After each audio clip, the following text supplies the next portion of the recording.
ഇപ്പൊ ഇന്ത്യയുടെ ഒന്നാമത്തെ പ്രധാനമന്ത്രി പണ്ഡിറ്റ് നെഹ്റു വിദേശത്ത് പഠിച്ച ആളാണ്. രാജീവ് ഗാന്ധി വിദേശത്ത് പഠിച്ച ആളാണ്. അതുപോലെ വിദേശത്ത് പഠിക്കാത്ത പ്രധാനമന്ത്രിമാരും ഇന്ത്യക്ക് ഉണ്ടായിട്ടുണ്ട്. നമ്മുടെ സയന്റിസ്റ്റ് APJ അബ്ദുൽ കലാം നമ്മളൊക്കെ ലോകം വാഴ്ത്തിപ്പാടുന്ന ഒരു മനുഷ്യനാണ്. അദ്ദേഹം വിദേശത്ത് പഠിച്ചിട്ടൊന്നുമല്ലല്ലോ. അപ്പൊ അങ്ങനെ ഇന്ത്യയിൽ പഠിച്ചവരുണ്ട്.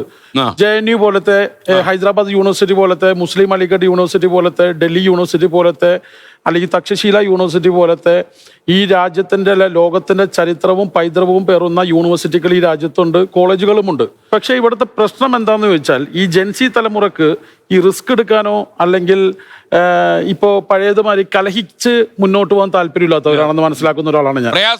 പ്രയാസപ്പെടാൻ താല്പര്യമില്ല അവർക്ക്. ഇപ്പൊ വിദേശത്തേക്ക് പോകുന്ന കുട്ടികളുടെ ഒരു ലിസ്റ്റ് എടുത്ത് പരിശോധിക്കൂ. ഇവർ പെട്ടിക്കട പോലെ യൂണിവേഴ്സിറ്റികളെ ഇവിടെ നിന്ന് ഏജൻസികൾ പറ്റിച്ചു കൊണ്ടുപോവുകയാണ്. അവിടെ പോയി ഇപ്പോൾ അയർലൻഡിൽ പോയാലും മറ്റു രാജ്യത്ത് പോയാലും ജോർജിയയിലേക്കൊക്കെ MBBSന് ലാട്ട് കണക്കിന് ആൾക്കാർ പോയിക്കൊണ്ടിരിക്കുകയാണ്.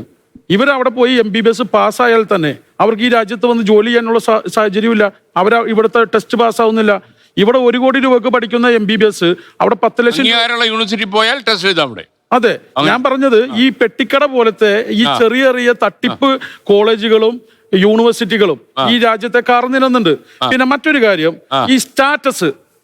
പണ്ട് ഇപ്പോ വലിയ ജന്മിയുടെ മക്കളോ പണക്കാരന്റെ മക്കളോ ആണ് വിദേശത്ത് പോയിക്കൊണ്ടിരുന്നത്.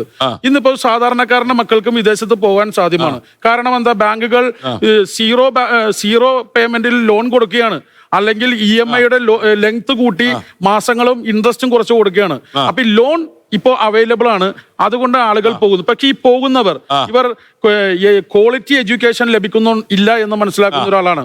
അതുപോലെ തന്നെ ഇവർക്ക് കൃത്യമായി 2 കൊല്ലത്തെ 1 കൊല്ലത്തെ കോഴ്സ് കഴിഞ്ഞിട്ട് ആ വിസ എക്സ്റ്റെൻഡ് ചെയ്ത് അവർ അവിടെ ഹോട്ടലിലും അല്ലെങ്കിൽ ലോക്കൽ പണികളൊക്കെ എടുത്ത് അവിടെ നാട്ടിൽ നിന്നും മാറി നിൽക്കുന്ന ഒരു സാഹചര്യം.